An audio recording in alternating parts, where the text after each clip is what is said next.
Shalom, Pendeta Okto di sini. Kembali lagi di dalam renungan malam I5, Immanuel 5 Minutes. Terimalah salam dari kami. Damai di hati, tekun bersekutu, tangguh melayani.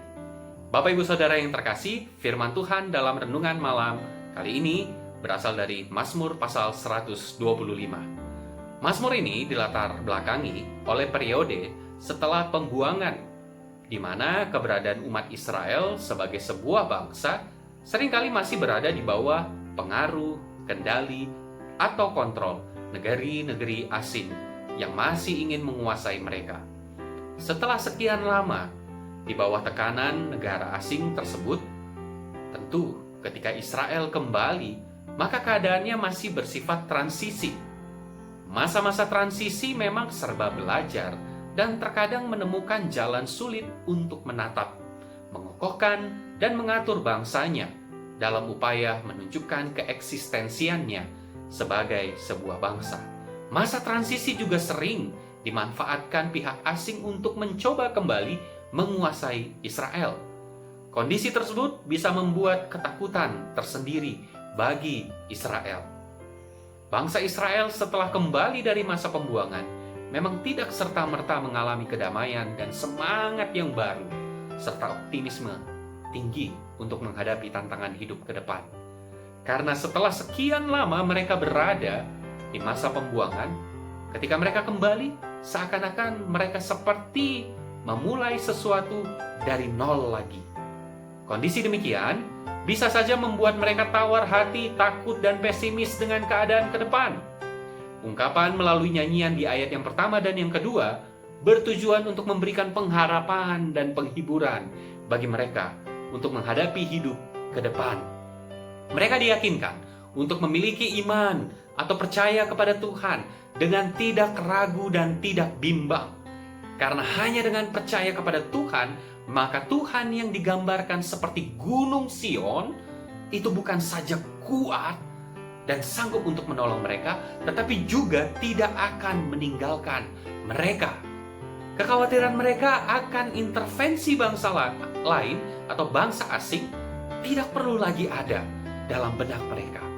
Karena orang-orang yang fasik atau jahat pasti tidak sanggup menghadapi Tuhan yang mereka percayai. Untuk itu, ketika mereka meyakini diri sebagai orang-orang percaya yang telah dibenarkan oleh Tuhan, mereka tidak perlu tawar hati dan takut lagi akan ancaman orang luar yang jahat, dan tidak perlu pesimis menghadapi masa depan, karena Tuhan telah menjadi Gunung Sion yang kuat bagi mereka. Tuhan yang benar dan berkuasa itu juga dapat dikatakan sebagai Tuhan yang adil. Dalam ungkapan pemazmur di ayat 4 dan 5, memang sepintas kelihatannya sih kurang tepat, karena menghendaki agar Tuhan melakukan kebaikan hanya bagi orang yang baik atau dibenarkan hanya oleh Tuhan, dan melakukan pembalasan bagi orang yang jahat. Sebenarnya yang ingin ditonjolkan pada bagian itu, ayat 4 dan 5, adalah konsep keadilan Tuhan.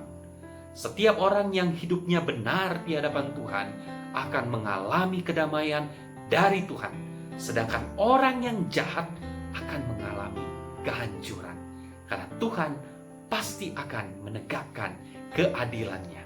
Inilah konsep keadilan yang dimaksudkan. Saudara yang terkasih, setiap orang ingin menikmati rasa aman dalam perlindungan Tuhan. Kunci yang harus kita pikirkan itu adalah 3 hal. Yang pertama, menjadikan Tuhan itu sebagai sumber pengharapan dan penghiburan satu-satunya dalam hidup kita, apapun keadaan kita. Yang kedua, menjadikan Tuhan itu sebagai Gunung Sion. Artinya, sumber pertolongan dan perlindungan yang kokoh dalam hidup kita tatkala kita menghadapi ancaman atau tantangan hidup. Yang ketiga, meyakinkan diri bahwa Tuhan itu adil dan kasih-Nya, sehingga tidak perlu takut hidup benar di hadapan-Nya. Selamat malam. Selamat beristirahat. Sampai bertemu kembali di dalam renungan I5 selanjutnya. Tuhan Yesus memberkati saudara. Amin.